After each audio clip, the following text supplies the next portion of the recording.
I would say still more of my work comes from word of mouth. And then there's also work that comes from the videos or people finding a template and wanting to start there and then go further. But I think the real point is when you're starting out, if you're a Webflow developer, what differentiates you from any other Webflow developer? Hello and welcome to episode 102 of Webflail. I'm your host, Jack, your failure connoisseur, and today my guest is Nikolai Bain. This man isn't just slick-backed hair and glorious moustache. He's also a formidable Webflower. He's currently focusing on growth tactics for clients. So not just any old Webflower. He's actually thinking a little bit ahead of the curve, I think, of a lot of people in the freelance world right now. In his own words, he builds thoughtful websites for businesses that are about to launch, in need of a refresh, or ready to scale.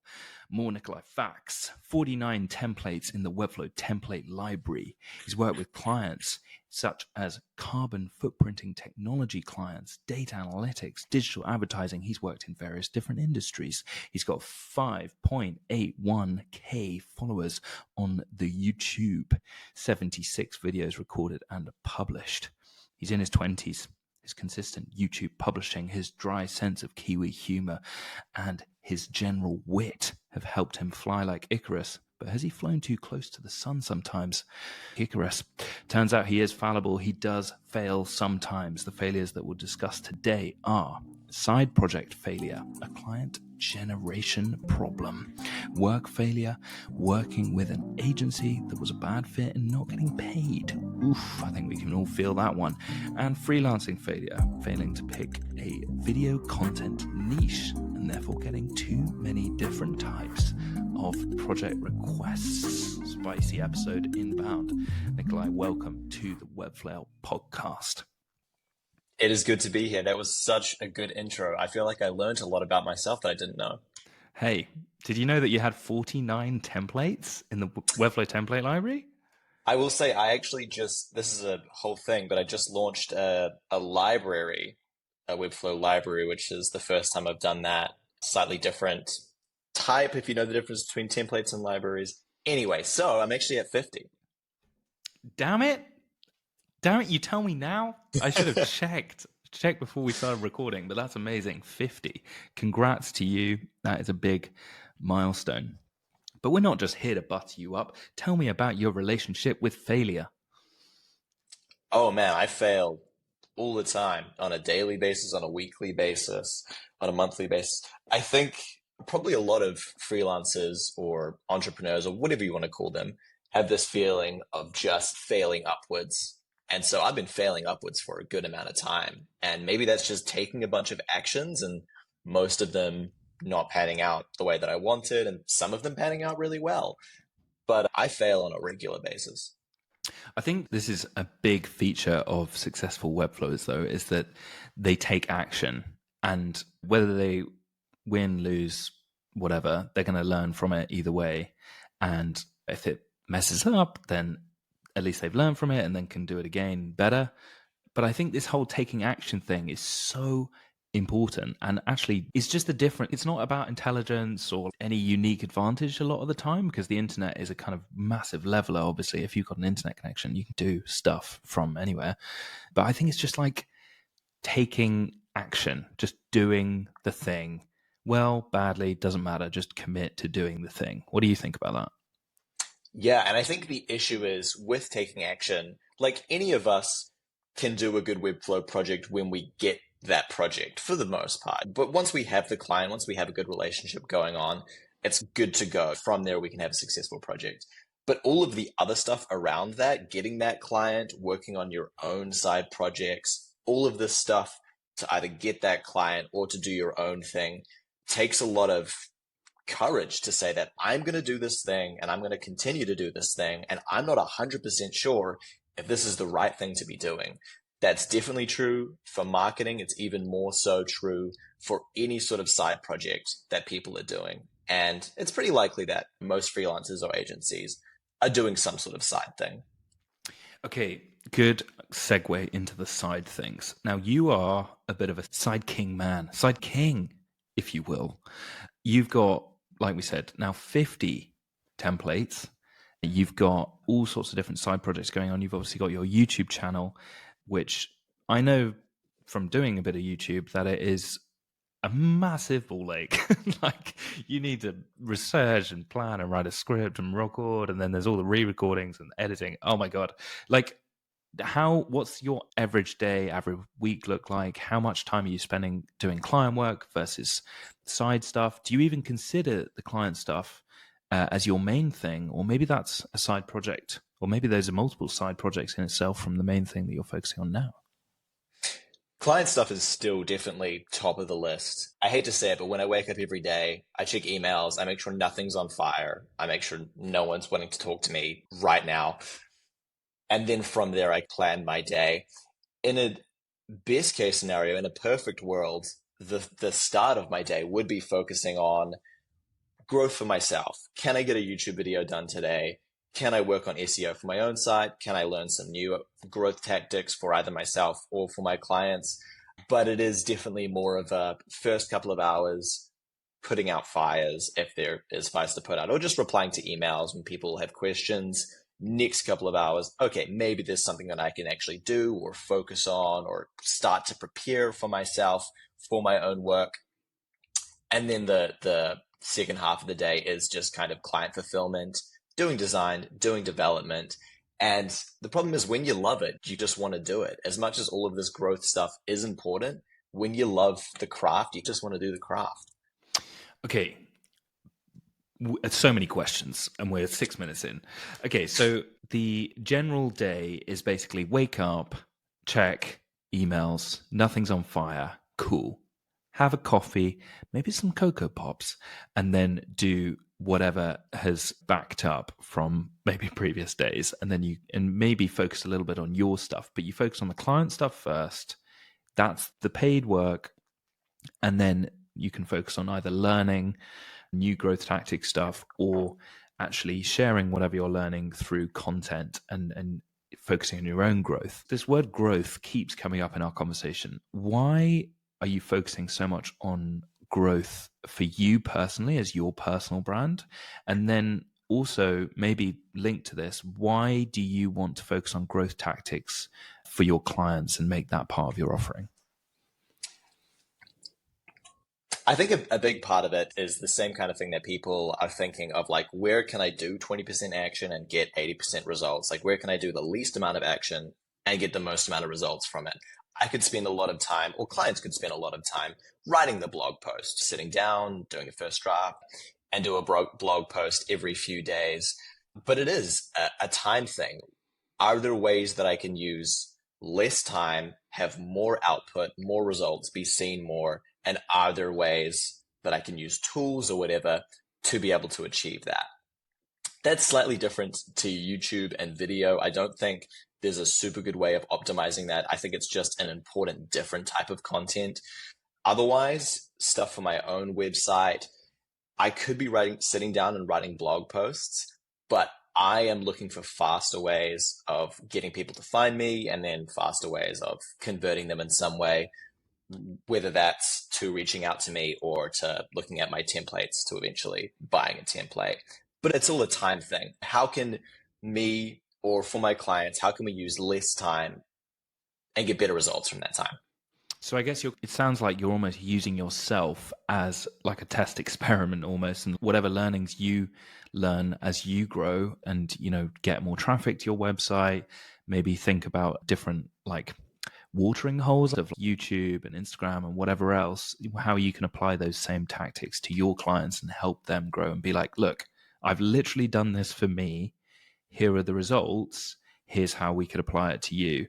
So that makes a ton of sense. Though in terms of like all of these different things, the same kind of rules apply in terms of SEO for the blog. You might literally write an article and then that's almost like a script for a YouTube video. And the same keywords on Google probably apply to YouTube as well, because YouTube's the second largest search engine, if I'm not mistaken. So Oh, yeah. I'd imagine And then you can cut those clips from YouTube into shorts, also put them on Instagram for reels and whatever. Maybe there's TikTok. I don't know if you're doing that, but I guess there's like a flow that you can do as a one-man band that helps you generate a ton of content from that first piece of content. Is that kind of how you're thinking? If there was growth tactics that you could give anyone listening right now, is that the type of thing that you're talking about when it comes to growth? It really depends. It's the difference between, am I selling something that costs $20 that I can just find a bunch of people to find the thing, filter through to a sale, or is it a relationship that I'm building and therefore there is a little bit more grunt work, there's more trust that needs to be involved, so on and so on. So with a lot of my clients, they're not doing video. They're really just, they have a product, they're just doing marketing for that product. And so it's more of an SEO thing, of a traffic thing. How can we create pages, content pages that aren't necessarily blog posts, but how can we create pages that hit certain search results that people are searching to find it? Pretty like regular stuff, the kind of thing that you would imagine. And that's slightly different to my own kind of growth thing, which you're basically right. I write a script, I do the video, and then I use the content from that script in various different ways to be able to recycle it and have a couple of different outputs. For clients, it's a little bit different. It's what is a type of content that we can quickly generate so that we can get more eyeballs. And then once we have those eyeballs on the website, how do we make sure that the trust is actually there? A quick example, I know I'm now rambling, but a quick example, I had a client say, I found this web page, this website that said that we could import XML files into Webflow rather than just CSV. And then I clicked on the page that they sent me, and it was a page obviously generated by ChatGPT. And so the information was wrong. And then you realize that they've generated a whole bunch of these pages with ChatGPT. So they have the traffic, but the information was wrong. And obviously the trust isn't there. Okay, that makes a ton of sense. Okay, this feels like a whole other podcast episode in itself, like growth marketing tactics, and there's so many different rabbit holes that we could go down. But I do think it's interesting in the world of AI that obviously clients are doing their own Google searches to find out maybe what is the best way to grow their business. And it's quite scary how easy these websites make it look to get traffic.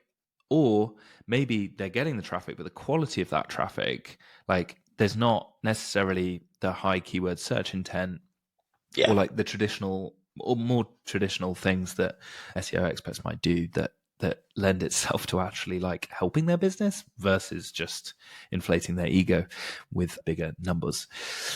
Okay, let's circle back to a Webflower listening. You have created 50 templates, you have got a YouTube channel, and you've got loads of clients. How much of the work that you've got from clients has come from your own efforts of kind of self-branding, if you will, of putting yourself, I'm going to use air quotes for anyone that's listening on Spotify, putting yourself out there, as it were, on these different platforms? Do you think that is really crucial as you're starting out as a Webflower, or not? Not necessarily. I will say, as probably most agencies might tell you, a lot of it is still word of mouth. So even though they can find my stuff or see my stuff, it's more, oh, someone told me about you because you did a project with them. I saw your stuff online. You obviously seem like a guy that's going to be a good fit. Let's chat. So I would say still more of my work comes from word of mouth. And then there's also work that comes from the videos or people finding a template and wanting to start there and then go further. But I think the real point is when you're starting out, if you're a Webflow developer, what differentiates you from any other Webflow developer? Because Webflow is a great tool. More people are going to learn it. More people are going to be good Webflow developers. We already have a lot of good Webflow developers. So what differentiates you? Be good to work with, obviously, but also be findable. Make sure people can find you. And that's the marketing thing. Do you want to do videos? Do you want to do some other form of marketing? Do you want to have a good Twitter account or a good LinkedIn? Do that. But the number one thing is like, how are people finding you? Because that is so much easier than going out to people individually and saying, hey, do you have work? Okay, that's great advice. So less thinking about it from the perspective of you have to be on YouTube, you have to be on Twitter, you have to be here. Actually, what you're saying is just ask yourself, how are people finding you? And if you're not doing anything, then obviously maybe there's thinking about video if you're comfortable with that, or potentially if you're a good writer, maybe there's SEO, maybe there's articles. There's maybe writing those articles as threads on Twitter. There's LinkedIn posts. You could do LinkedIn newsletters. There's so much out there to do. But maybe that's what's holding people up, Nikolai. There's so many options to do this. So let's say someone's listening, they're maybe a freelancer, they've maybe got some work coming in, but drips and drabs, and they don't really know they know all this stuff, right? Like it's not like rocket science, but how do they then actually take action and maybe choose a channel to focus their marketing efforts, or how should they maybe think about that? I personally think, other people might disagree with me, that you have to enjoy the forum, the place that you want to be posting in. So if you're not a Twitter person, I think I'm famously bad at most social medias. People could be messaging me on Twitter and I wouldn't really know because I'm just bad at Twitter. I go on like once every 2 months. I'm bad at Instagram. I'm bad at everything. But YouTube is the one that sits right with me. So number one is pick a channel that you actually enjoy being in because first and foremost, it's not about being good at the thing. It's just about being consistent at the thing. Most of my first YouTube videos sucked. Most of my videos now still suck, but just being there, posting something and doing that regularly makes you good at the thing. So whatever it is, I know that it is difficult for me or anyone to decide on a thing and commit to a thing, but same advice as always, the thing doesn't matter. Just do it consistently. And you get extra points if you're doing it in a specialized way that no one else is really talking about because there are Webflow developers on Twitter, there are Webflow development channels on YouTube. So ideally, pick a really specific weird thing. Love. Yes. Yes. Yes. Okay. I want to underline this because I think a lot of the time people are like, I don't know where to start. It's where do you hang out generally? Like, where do you hang out online generally? Do you enjoy being on Instagram? Do you enjoy being wherever? And that's generally a good place to start. I think you find your weirdness the more you do the thing as well. I don't know, not push against what you said, but just to maybe say if someone's okay, cool, I want to find like a unique angle with the thing. I think the angle finds you to a certain extent, and maybe a little bit like niching. When people say, I've got to pick a niche, how do I pick a niche? Maybe do work and then you'll become known for that work, and that kind of niche chooses you to a certain extent by just doing the thing. I'm definitely a weird person, as anyone that's listening knows that, because I say whatever comes to my mind, which oftentimes is a bit off the wall. I said to Vlad Magdalene, the CEO of Webflow, squeaky bum time. I panicked in the moment. I said the phrase and he was like, what, squeaky bum time? And I was like, oh God, this interview is just going left field already. But I'm saying that stuff, the stuff that I used to be really conscious of trying not to be my weird self for, actually is the stuff that people really resonate with the most. And yeah, let your weirdness find you, I say. Do you have anything to add there? Yeah, I just think definitely as you do the thing, you'll more naturally be yourself doing the thing, which will feel better. And so you'll continue to do it. But like for the most part, none of our work or as little of our work as possible should feel like pushing a boulder up a hill. Like we should enjoy doing the stuff that we are doing. Because if not, why are we even doing Webflow development? Why don't we just do a completely different job that makes way more money, but we hate? Why don't we become lawyers? So if Let's all become lawyers.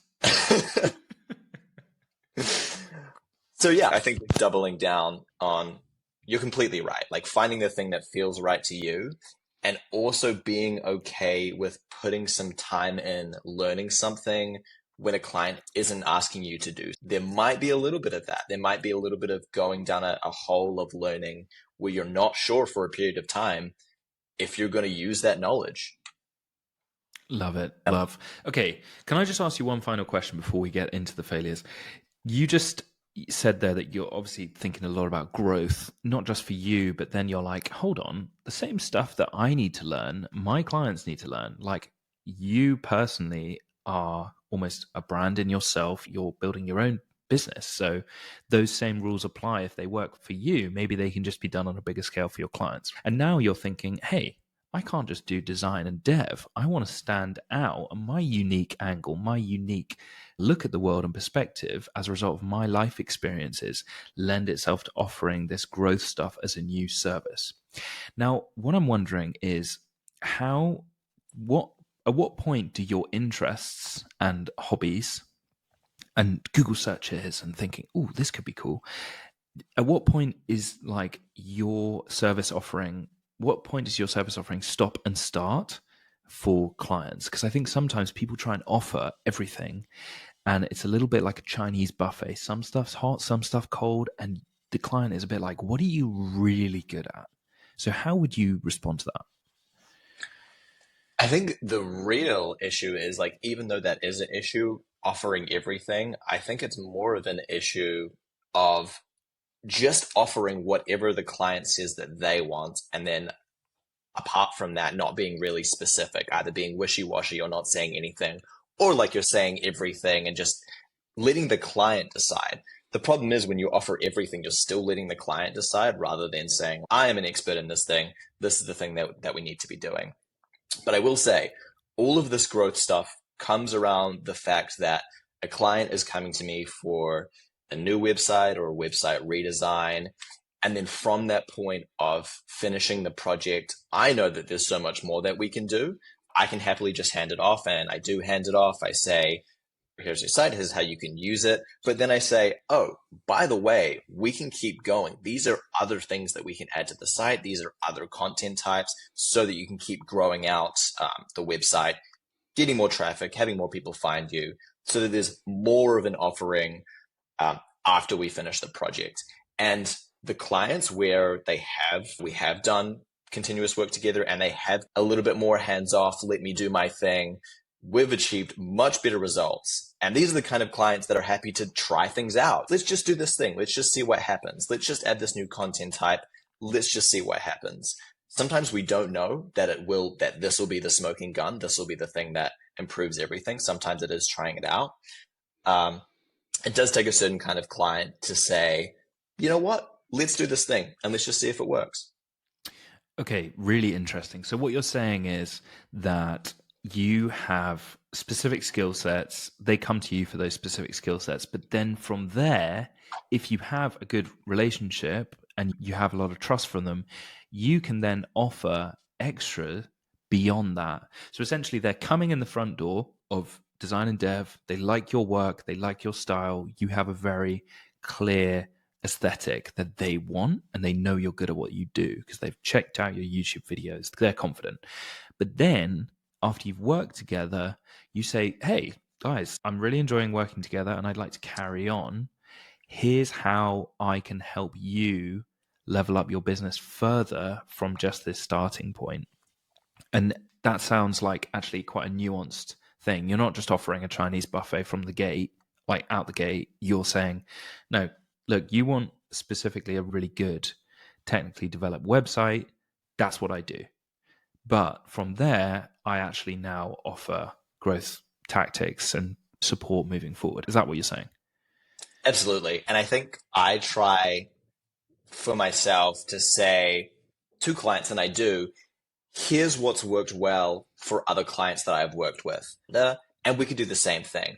I think if you're starting with this position of here's what's worked well with other clients that I've worked with, it's a much stronger position. You're saying that it's already worked well for them. You can show them some examples, and that's very different to, again, I offer whatever. We can do whatever. Let's hang out. What do you want to do? Let's hang out. Yeah. My day rate is £500 a day. Let's hang out. Yeah. Exactly. Let's Yeah. hang Yeah. out. Yeah. Yeah. I get that. Okay, cool. I've got a bazillion questions to ask you, but we need to get into the failures. Are you ready? Absolutely. Tell me about failure number one. Side project failure. Local fines. So there's a lot to delve into here, but basically, if I'm going to try and summarize it as quickly as possible, coming to the UK about a year and not a half ago, year and 3 months ago, I wanted to find a kind of local strategy. And I also, a side thing, I just wanted to go to all of the food places, all of the cafe and restaurant places. So, thinking together what this could mean, I did a directory of food and restaurant places nearby. And first and foremost, when I was thinking to myself, why am I doing this? It was for lead generation. The idea was I build a directory, I build a bunch of pages for all of these individual businesses, and then I go to these individual businesses, I email them, and I say, hey, I have built you this snazzy, beautiful page talking about your restaurant or whatever. By the way, your website sucks. Do you need a new website? And that tactic in itself, like even saying it out loud, looking at it now, I still like it conceptually. I think there's something to it in terms of collecting all of these businesses in a list, building something for them, something valuable, and then going to them and saying, hey, I did you this thing. Do you want to work together? But that specific project of doing this and trying to get clients from that resulted in 0 clients. So of the hundreds of businesses that I emailed through that kind of process, that directly resulted in 0 clients. And so I was like, what can I do with this? I've wasted a whole bunch of time. What can I actually do with this? To take that failure and shape it into something else, I made it into a Webflow template. I pulled away a bunch of the detail and made it more templatized so people could, make their own version of it. And then I did some video content about it of this is the map view and this is collecting all the businesses. And that is something that has resulted in several projects. And I think there's a learning there of if you try a thing and it doesn't work, how can you take the scraps from it and make something else? Love that. Yeah, make a roast, then you can make a chicken soup with the bone marrow and all of that stuff. That was the randomest thing that came to mind as you said all that. But yeah, I absolutely love how you approach that. You probably put in a ton of work into this and then it didn't quite work and you were like, oh my God, I've put in so much effort into this. And then you were like, I'm going to remix this and make something new of that. And it sounds like that then turned into multiple other projects. So it was well worth it. And you learned loads as well. Absolutely. And before we move on from this whole point, I will say this is a side project that at some point in time I had to say, I don't think this is going to be anything rather than trying to grow on top of it. And I think, I don't know if you have any thoughts on this, but when you have this side thing, deciding to pull the plug versus to keep building on top of it and keep pushing, because a lot of things become successful just after doing it for a long enough period of time. That decision of deciding to pull the plug rather than building on top of it is a hard decision. I don't know if you have any thoughts on that. Oh, yeah. I think sometimes it's something might seem like a failure, but actually it depends how you're looking at the metrics of success. So I think in terms of whether something is worth carrying on or not, I think it massively depends how you're measuring success to determine whether it's worth carrying on with. So, for example, with Webflail, there was one point where I was like, this is losing me money consistently every month. It's my biggest cost.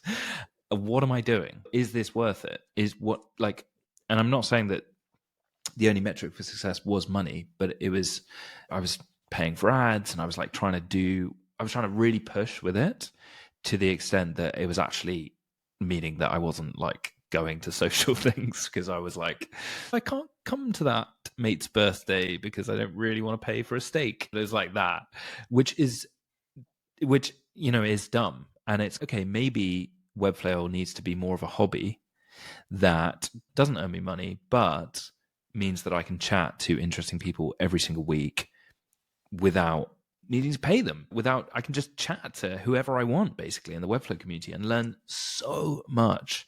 And the other thing that happened from Webflow is I got a job with Edgar Allan. I got a job with Arnau. I interviewed both Mason and Arnau last year. We stayed in contact. So I think if you directly measure success off just money alone as to whether you should carry on with something or not, I think it's quite risky because there's indirect benefits that you can have that might not be easily measurable on a graph to the same extent that you might want to. However, I do think it's really healthy to know when to quit, because side projects can just turn into this mammoth thing that you don't even know why you're doing it anymore, and you start to resent it. And I think if it becomes something that you resent, I certainly think it's great to stop, pause, and be like, okay, what is the problem here? Is it the whole project in itself? Is it the fact that I'm spending too much time on the project and not able to exercise and do other stuff properly? Maybe I just need to do less of it. Maybe I'm trying too hard to monetize it and I fucking hate myself doing all these cold outreach things and just like, what the fuck am I doing with my life? I'm just emailing all these random restaurants. Like, maybe you're just like, what am I doing? So yeah, I think there's plenty of different ways to cut it, but I definitely think working out what your metric for success is to decide whether it's worth carrying on with or not is really healthy. Nice. Yeah, I completely agree. But yeah, it sounds like this project, Local Finds, was not your side project that blossomed into the next big thing for you so much as you learned tons. I imagine, did you pull all this data? So if anyone wants to go and check this out, by the way, it's localfinds.co.uk. It's a really cool site, man. Like, it's beautifully designed and you've got a ton of information. Tell us very quickly how you came to actually build this. I think it's on the directory tangent. When I started, I cannot remember why on earth, but this kind of directory thing of I can pull a bunch of information relatively quickly, design a beautiful thing around that, and I have an excuse to email businesses. And I've even done similar things with clients around this idea in terms of one of the clients, we built a directory of construction project management companies, and we just pulled from LinkedIn a giant list of all of these companies in Australia. And then they emailed them, hey, do you want to be verified? Do you want to be at the top of this giant list? So there's something definitely to that idea. Where it works and where it doesn't, I think is just more to be figured out. Yeah, I guess to get people to pay, you probably need a ton of traffic for them to see the value in it. And I guess getting a load of traffic when you've just built a new website may not have happened yet. And then you're like trying to charge.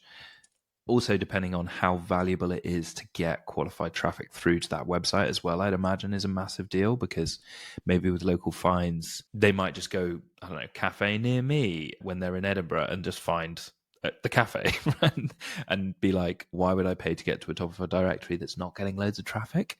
So I don't Absolutely. know, is that maybe part of it?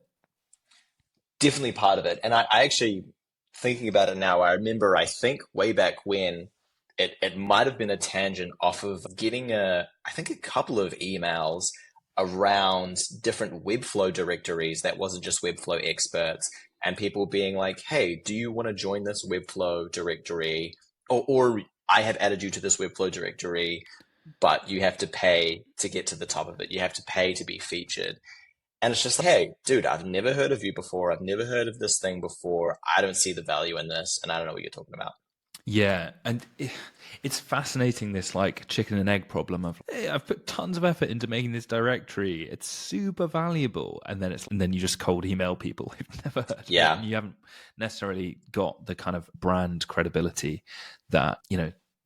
And thinking about this, like Connor Finlayson had a very similar model where he basically built the Unicorn Factory, and that it seems to have been quite a directory frenzy. I've seen a lot of no-code builders build all sorts of different kind of directories, but they might not have the traffic and build up for people to pay, and then they lose interest, and then it just sits there, and there's a ton of cold emailing and like loads of stuff to get that traction. And so, yeah, it's a way harder model than it seems, I think. It looks like a kind of, oh, I'm just going to build a directory, email the people that I've put in the directory saying, do you want to get to the top? And you just pay me. It's easy. But actually, yeah, a lot of legwork needed. Just in case any Webflowers are thinking, oh my God, I'm going to steal that idea. Hey, go for it. It's harder than it looks. Tell me about failure number 2, working with an agency that is a bad fit and not getting paid. Yeah, it's a tough one, and I don't know how many people have gone, but maybe a good amount of people. And I think the issue, it could have been not doing the contract thing up front and being clear about certain things. But for me, looking back, the agencies that I've worked really well with have just been really nice people and just lovely to work with, very understandable. And the agency, one specific agency that I struggled with and then eventually didn't get paid, the whole time I struggled with the people and I thought that they were very cold, yada, yada, yada. So there's definitely a lesson there. I think it's just like upfront. Same with clients. If something feels wrong, if it feels off, maybe just don't do it. If it's good money, but it still feels wrong, maybe just don't do it. Yeah, I think it's like trusting your gut is, I find it's weird that how accurate your gut is when you're judging people, like versus your head. You might get on a call and it might sound really exciting, but something is not right and you literally can't identify it, but something's not right. And generally that gut feeling I found is really accurate. In terms of working with agencies like now, or how are you now thinking, because to not get paid at all sounds like a real ball ache. That's pretty obvious, isn't it? But how are you now changing your processes to ensure that doesn't happen again? So I will say, I think the issue and the reasoning around the not getting paid, which was obviously not for the whole thing, but just for the last payment, is being clear up front what is and isn't included. And I think when there's hidden stuff, be clear that hidden stuff is or isn't included. And if you're not sure if something's going to be there, really understand up front all of those extra little bits. So specifically in this case, being given a design file and being told to develop this, yep, totally sweet. Here's the price for that. Here's what's included. And then going through that project and then getting to the point where they're like, oh, in this design, this means this, and this is extra custom code filtered, and this is how this is supposed to look. And realizing all of this extra work that is also custom code work. It's not just simple stuff, like it's complex stuff. And it's supposed to be included in the scope and you weren't aware of it. That's a terrible situation to be in. So trying to figure that stuff out on the front end rather than getting to it and then either being able to talk about it and find a solution, or the agency just saying, no, this was included. Trying to sort that out as early as possible. Yeah, that makes a ton of sense. I think a lot of the time we're just excited. I'm speaking for me now, but maybe there's people listening that resonate. I think we're just excited to get going. I've been guilty in the past to just not even talk about money at all, just get involved. I'm like, cool. Like, now this project's happening, so it means I can start like mood boarding or whatever. And it's just, you get lost in the doing it rather than thinking about like how that relates to them and making sure that you're guiding the client through the process and pushing back when you need to push back and be like, hey, where are the mobile like designs or whatever, even as like basic as that, because you think, just work it out and I want to be really accommodating and I want to just be as helpful as possible, but actually you're being a yes man and that's not helpful for you or them. So push back when you need to push back. It sounds like the advice that you're giving. Is that fair? Absolutely. Yeah, definitely. And I will also just say, know the difference between a client where you can say no in a strategical way. No, I don't think we need this feature because it's going to take a ton of time. And if we just did this simple way of doing it, we would get there way faster and be able to launch faster. That's very different to if you're working with a in-between, an agency, and you want to be able to say, I think this is the way that we should do it. And they say, no, this is what we sell the client, so this is how we have to do it. So know the difference between a client where you can say, no, this is better, versus being stuck to do it a certain way. Okay, important point.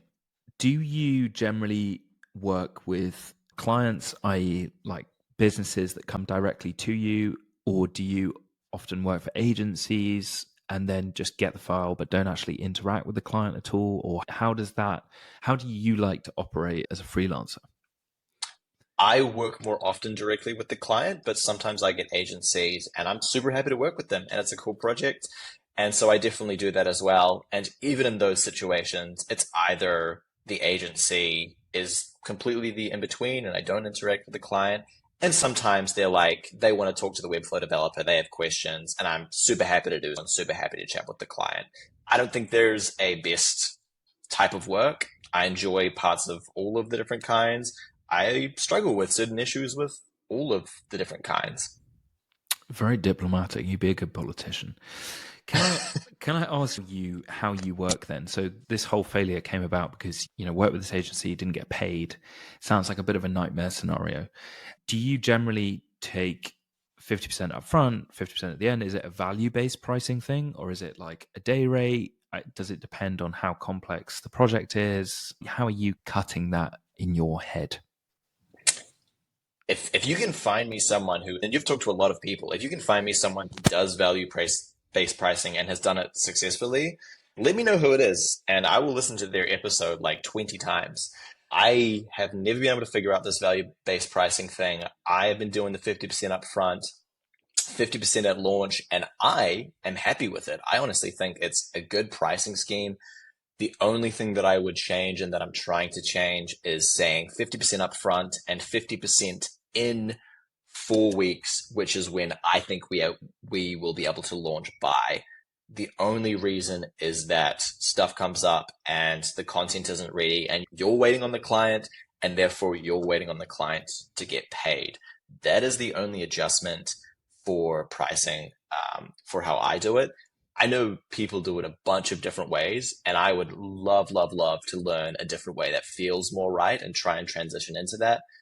But for now, I'm pretty happy with this. Okay, awesome. So if anyone's, what the hell is value-based pricing?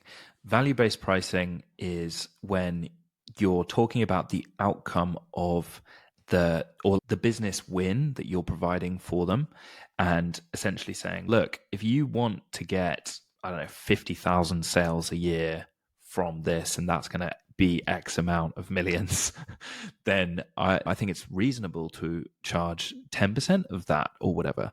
This has been popularized, I think, mainly by Christo, or at least he's definitely someone that's been very prominent talking about this. But personally, I've been doing a day rate, been super happy with it because I know I'm going to get paid. I know the client is happy because they know how much I'm working.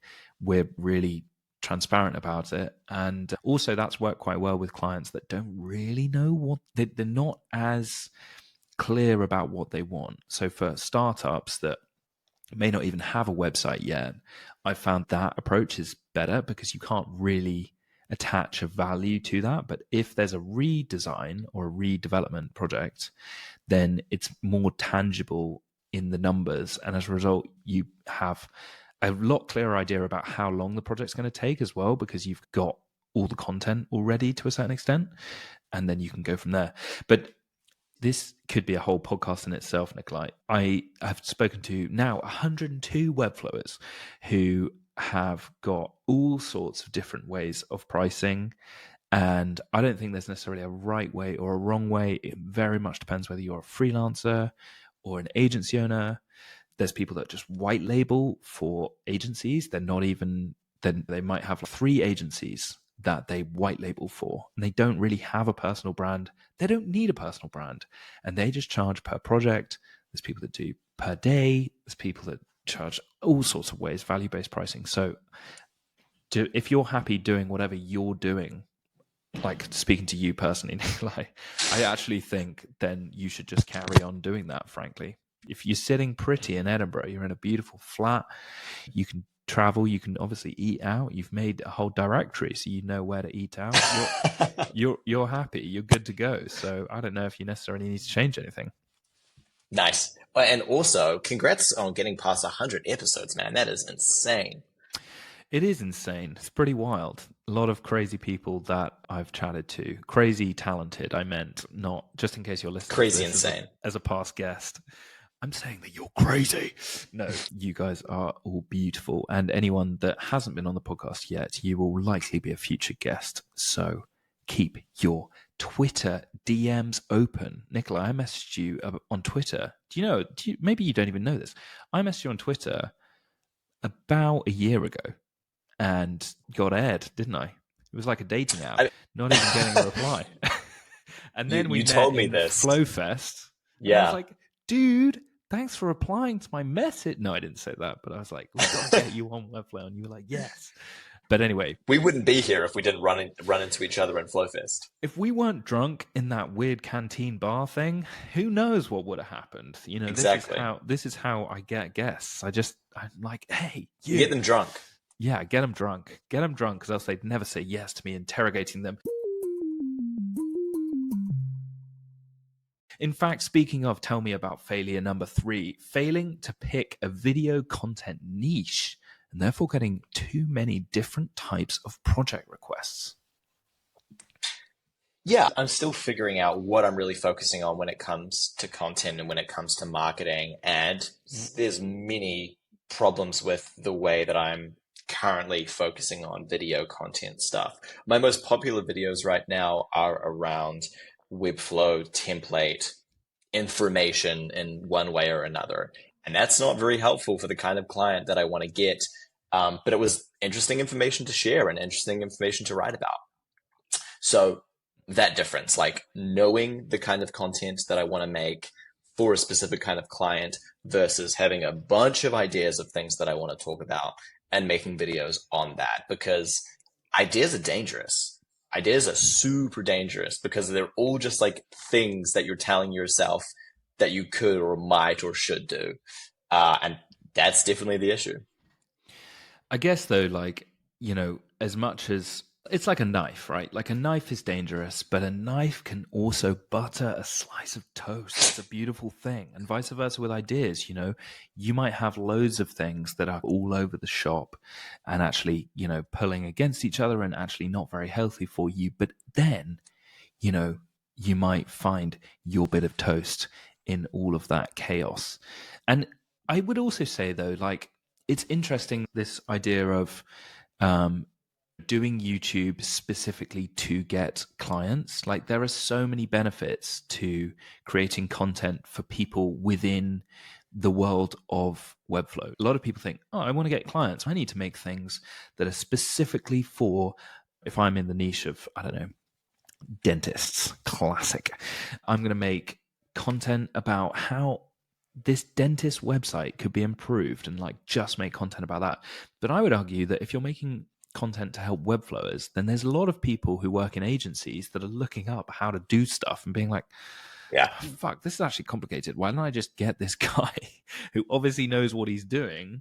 To agencies might be clients, random like businesses might be clients, other freelancers might be clients that you collaborate with. Doing this spline challenge that I've been doing over a month now, every day I've been posting something about Spline, and some of the projects I've done like Spline and Webflow integrations. And I'm starting to get a lot of messages from people in my network on Twitter who are agency owners or other freelancers being like, hey, you know about Spline, let's work together. So I'm not sure it's as simple as you need to make content that's going to get clients, i.e. like other businesses, as much as making things that really energize you, that are in the field that you're in. But I don't know. What do you think about that? Yeah, I think that's true. And I also think that it just comes back to, it's better to post no matter what rather than get too caught up on worrying about a specific thing. And I think just this whole short-term versus long-term game, like if you think that creating a specific video is going to get you a client next week, then you're definitely wrong. But if you just think that creating a bunch of videos or being consistent on Twitter might get you a client in 2 years' time when someone stumbles across it, then you're probably right. It is so strange. The clients that have come back to me 2 years later with more work or a referral from a project that I worked on a couple of years ago. And just to say that the seeds that you sow, oh my God, didn't, I'm about to say something very deep. The seeds that you sow way back when can actually end up growing into a tree way later down the line. Hey, acorn to an oak tree, baby. Completely agree. What's weird is I was about to talk about seeds as well. As you were talking, I was thinking, hey, keep planting seeds because you never Mm, know. Little seed here, little seed there. Building might not get knocked down, but plant a seed. Suddenly it's got loads of light and that thing's going to grow. Or, I've had some really weird situations where I'll do a Webflail episode and post a clip and no one will see it. But then some quite popular, someone in the Twitter space, in the design space will share it. And suddenly that episode will get loads of listens. But yeah, I completely agree. Just keep doing the thing long enough to see success. Your surface area for success will grow the more you do. So yeah. just be action prone. And I think, and if you just keep doing the thing, keep turning up in places you want to keep turning up in, then you're not going to burn out because you're just enjoying it. I fucking love doing these interviews. And I don't know. I think just keep making whatever really energizes you and lights you up. Okay, we've gone on a real whirlwind this episode, haven't we? We've covered a hell of a lot, but I'm really glad I've chatted to you. I feel like I could talk to you for hours, but we are coming up to the end of the episode. Are you ready for the final question, the most difficult question I'm going to ask you this whole episode? Let's do it. You sound so casual when I did that little build-up thing. Okay, you ready? Yes. Tell me about your next failure. What is your next failure going to be? I have many upcoming failures that I'm very excited to talk about. Yeah, no, it's such a good question. I imagine it'll be around doubling down on something that I'm really trying to focus on talking about and content. It could be around, you know what? I actually think my next failure, and a failure that's going to continue to keep coming up, is this failure of short-term thinking, trying to just get a project, get it over the line, get paid for it, and then get paid that last invoice rather than building a relationship. If there's anything that I would change when I started, however long I started ago, 3.5 years ago with Webflow, 5 years ago with freelancing, it would be to slow down, focus more on really great projects and the client just having a great time, and really focus on those relationships.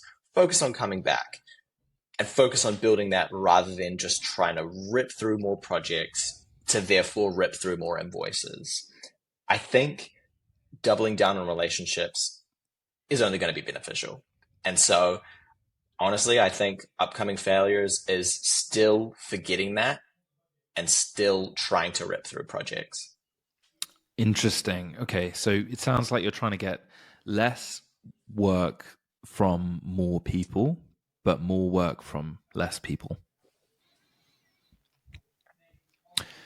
Cogs are whirring. Yeah, that was a lot of thinking I had to do. Less from more from less.